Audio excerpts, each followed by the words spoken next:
हमारा आज का टॉपिक है एक्सक्रीटरी सिस्टम। एक्सक्रीटरी सिस्टम क्या है?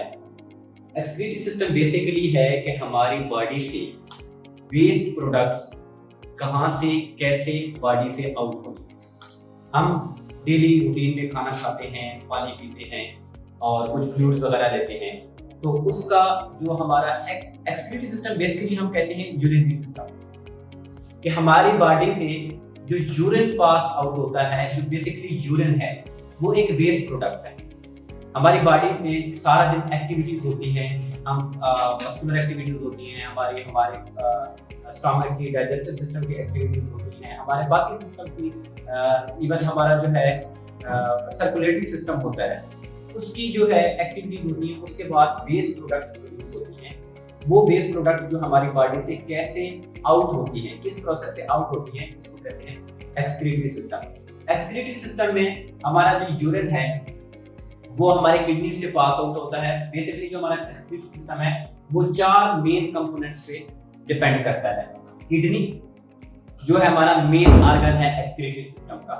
उसके बाद है यूरेटर है। किडनी 2 है बॉडी में, वी शेप ऑर्गन है, और हमारे बैक साइड पे हमारे जो है पेरिटोनियल केविटी है, ये हमारी एब्डोमेन है जिसको हम पेरिटोनियल केविटी भी कहते हैं। पेरिटोनियल केविटी के बैक साइड पे हमारा जो है वर्टेब्रल कॉलम है, उसके साथ ये दोनों अटैच होते हैं।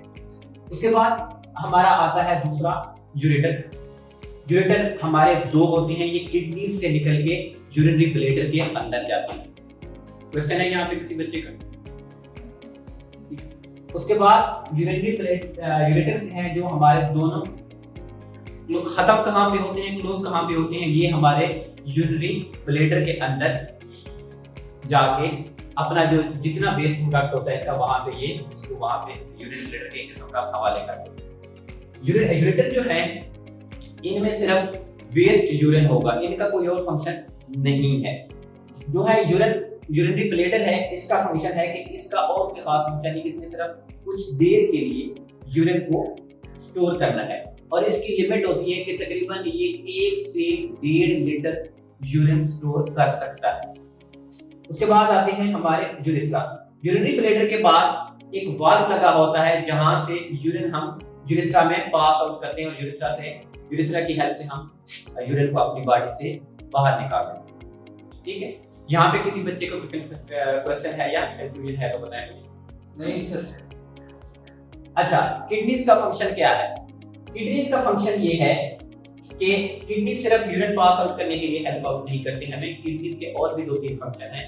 लाइक हमारे जो ब्लड प्रेशर है उसको जो है मेंटेन करने में हमारा किडनी का बहुत मेन रोल है। उसके बाद उसके लिए एक स्पेसिफिक हार्मोन प्रोड्यूस करते हैं हमारे किडनी, जिसको हम कहते हैं एरिथ्रोपोइटिन।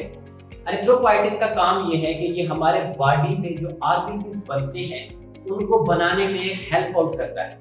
एरिथ्रोपोइटिन एक ऐसा एंजाइम या ऐसा हार्मोन है जो हमारे आरबीसी रेड ब्लड सेल बनने में हेल्प आउट करता है। उसके अलावा हमारे किडनीज के ही मैं आगे मेन फंक्शन बता रहा हूँ कि किडनीज के इसके अलावा इसका दूसरा फंक्शन ये है कि ये हमारे जो है इलेक्ट्रोलाइट्स, जिनमें सोडियम, पोटाशियम और क्लोराइड, मैग्नीशियम, फास्फोरस और इस तरह के कुछ और सॉलिड या मिनरल जो हैं जिनको हमारी बॉडी में मेंटेन करता है। अगर ये मेंटेन नहीं होंगे तो हमारी बॉडी जो है बैलेंस नहीं रहेगी, हमारी बॉडी का बैलेंस नहीं रहेगा। इसको ये भी कहते हैं कि इलेक्ट्रोलाइट बैलेंस मेंटेन करता है।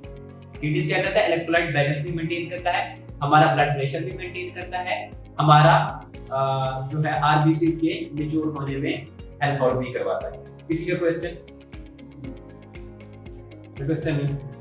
अच्छा, तो आप बता दे रहे एरिथ्रोपोइटिन क्या है?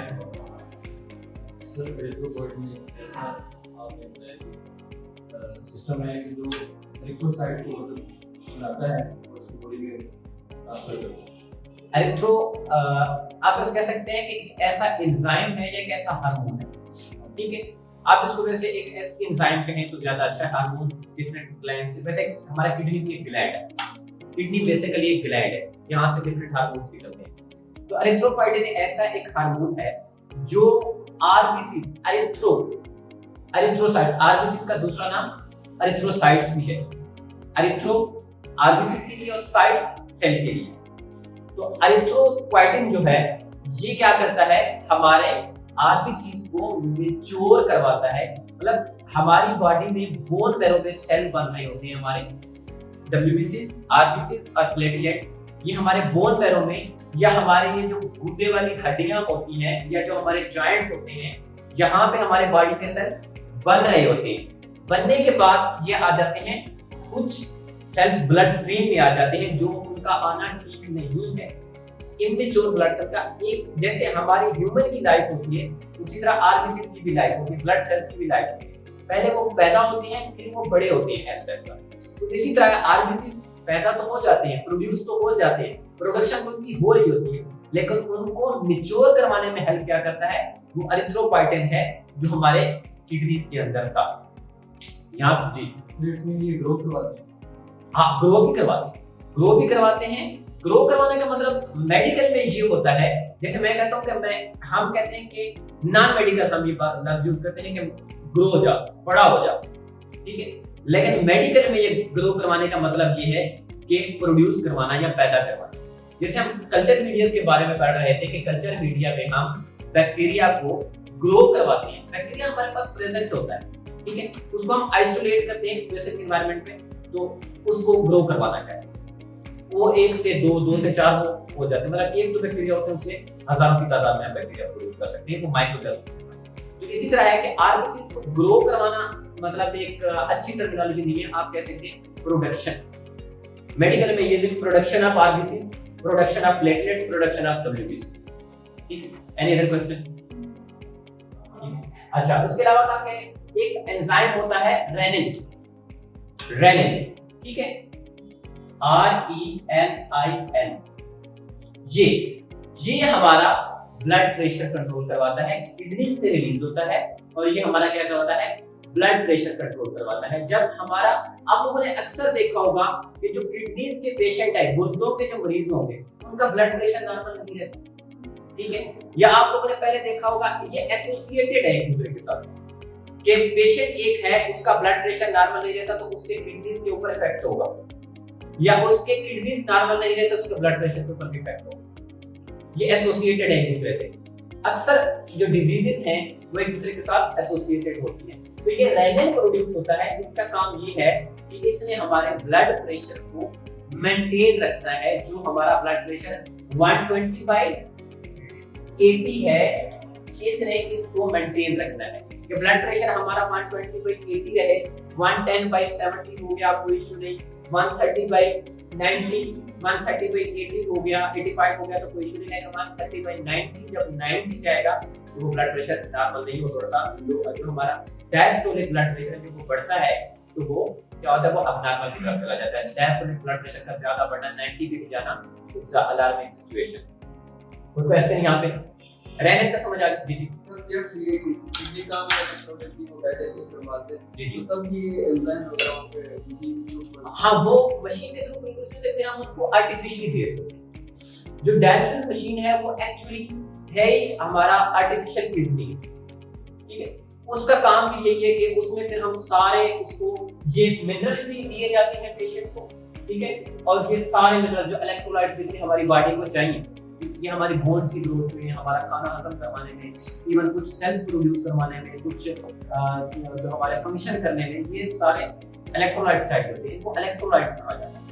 तो जब हमारा जो पेशेंट डायलिसिस पे चला जाता है तो उसको ये सारी चीजें आर्टिफिशियली दी जाती है, वो खुद प्रोड्यूस नहीं करता है, उसका किडनी जब प्रोड्यूस नहीं करता। और स्टेजेस भी होती है कि एक पेशेंट है उसका उसको प्रोटीन्स आ रही हैं, उसके प्रोटीन किडनी जो है स्टोर नहीं कर पा रहे हैं, वो सारी यूरिन में जाई जा रही हैं। तो फिर उस पेशेंट के कुछ पेशेंट होते हैं जिनके वेस्ट प्रोडक्ट बॉडी में ब्लड में आना शुरू हो जाते हैं, यूरिया क्रिएटिनिन आना शुरू हो जाता है। तो फिर उस हिसाब से फिर कैटेगरी के हवाले से फिर हर पेशेंट का ट्रीटमेंट जो डायलिसिस होता है वो डिफरेंट होता है। Any other? ठीक है। हाँ, एक और चीज हमारे किडनीज के फंक्शन को और हमारे एक्सक्रीटरी सिस्टम के फंक्शन को डिसफंक्शन करती है। डिसफंक्शन मीन हमारा फंक्शन, हमारा वो जो है ऑर्गन काम करना छोड़ जाए, ऑर्गन का सिस्टम, या उसके काम करने में ऑब्स्ट्रक्शन आ जाए, रुकावट आ जाए, ठीक है। तो ये है एक्सक्रीटरी जो है वो है स्टोन्स। हमारी बॉडी में, हमारे किडनीज में, यूरेटर में, यूरिनरी ब्लैडर में या यूरेथ्रा में जब स्टोन्स आ जाती हैं, स्टोन्स की डिफरेंट रीजन होते हैं, वो बात मैं आप लोगों को बताता हूँ। ठीक है, यहाँ पे जब स्टोन्स आ जाती हैं तो हमारे यूरिनरी सिस्टम के फंक्शन को डिस्टर्ब करती है, या हमारा यूरिनरी सिस्टम ब्लॉक हो सकता है, डैमेज हो सकता है, या हमें कुछ देर के लिए हमारा यूरिन स्टॉप हो जाएगा, कुछ देर के लिए यूरिन हमारा रुक जाएगा, या आएगा तो बहुत पेनफुल आएगा। तो हमारे यूरिनरी सिस्टम में एबनॉर्मलिटी स्टोन्स की वजह से भी आ सकती है। ठीक है, एंड क्वेश्चन, ये स्टोन जो है ट्रैवल करती रहती है, ठीक है, जो किडनी की स्टोन है ट्रैवल करती रहती है, किडनी में प्रोड्यूस हो गई। ये प्रोड्यूस होती है कि हमारी डाइट जो है या पानी है उसके अंदर हम क्या ले रहे हैं, ठीक है। तो उसके बाद ये किडनी में प्रोड्यूस होगी, किडनी से प्रोड्यूस होने के बाद ये हमारे यूरेटर में जाएगी, फिर हमारे यूरिनरी ब्लैडर में जाएगी और फिर यूरेथ्रा में जाएगी। ये इतनी बड़ी स्टोन है कि जो ट्रैवल नहीं कर सकती, तो फिर उसका क्या हो जाता है, सीधा सीधा ऑपरेशन हो जाता है, किडनी से उसको निकाल दिया। कि समटाइम्स इंजरी हो जाती है, पेशेंट को पता नहीं चलता, और जब जाके पता चलता है पेशेंट को, पेरिफेरीज में गांव के लोगों को नॉलेज नहीं होता, या लोग अवॉइड करते हैं कि बस एक पेन किलर ले ली, ठीक हो गया। तो फिर उसके बाद इतनी ज्यादा हो जाती है कि पूरा हमारा यूरिनरी सिस्टम तबाह हो जाता है। किडनीज लोगों के दोनों किडनीज खत्म हो जाते हैं, समटाइम लोगों का एक किडनी खत्म हो जाता है, यूरेटर खत्म हो जाती है, यूरिनरी ब्लैडर में प्रॉब्लम आना शुरू हो जाती है। यूरिनरी ब्लैडर में तो ऐसा इस तरह का प्रॉब्लम नहीं है, लेकिन मेन हमारा किडनी जब डिस्टर्ब होगा तो तब हमारे डिसफंक्शन स्टार्ट होगा।